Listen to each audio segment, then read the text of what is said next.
Ọ̀pọ̀ àwọn ọmọ ìjọ tó tóbi jù ní Nàìjíríà, ìyẹn ìjọ The Redeemed Christian Church of God, ní inú ìṣẹ̀lẹ̀ náà bí kọjá sísọ nígbà táwọn apààyàn tí gbàgbọ́ wà pé Fúlàní ni wọ́n lọ dá ìyàwó pásítọ̀ ìjọ Redeemed ti Province 1 nípínlẹ̀ Taraba,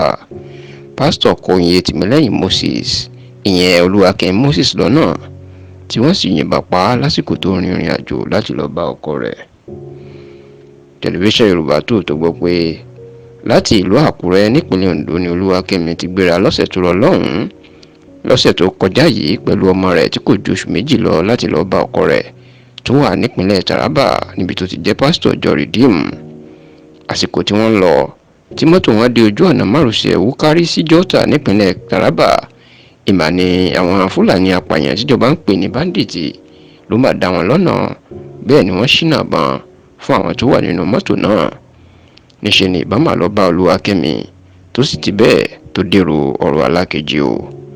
Níṣe láriwo ìbànújẹ́ ńlá sọ láàrin àwọn ọmọ ìjọ Redeemed káàkiri Nàìjíríà. Bẹ́ẹ̀ ni pásítọ̀ Moses ọkọ Olúwakẹ́mi ó ba inú jẹ́ kọjá sísọ o, tó ń wá ẹkún mu gidigidi. Bẹ́ẹ̀ lọ́pọ̀ àwọn èèyàn sọ wípé kíjọba tètè dìde sí ọ̀rọ̀ àwọn apààyàn tó ń pààyàn kiri ojú ọ̀nà kí wọ́n sì ṣèwádìí àwọn tó dá ẹ̀mí Olúwakẹ́mi légbodò. Kódà ọ̀pọ̀ àwọn ọmọ ìjọ Redeemed ni wọ́n tún ròyìn Olúwakẹ́mi gẹ́gẹ́ bí ọ̀kan lára àwọn akọrin ìjọ náà tó ní ẹ̀bùn orin, ṣùgbọ́n tí wọ́n sọ wípé kí àwọn ọlọ́pàá àti àwọn agbófinró, àwọn sójà tí wọ́n máa ń pọ̀ lójú ọ̀nà márosẹ̀ tí wọ́n ti pa náà, kí wọ́n jí gìrì sí iṣẹ́ wọn o, nítorí pé gbogbo ìgbà àti gbogbo àsìkò ni wọ́n ń fẹ̀mí àwọn èèyàn ṣòfò níbẹ̀.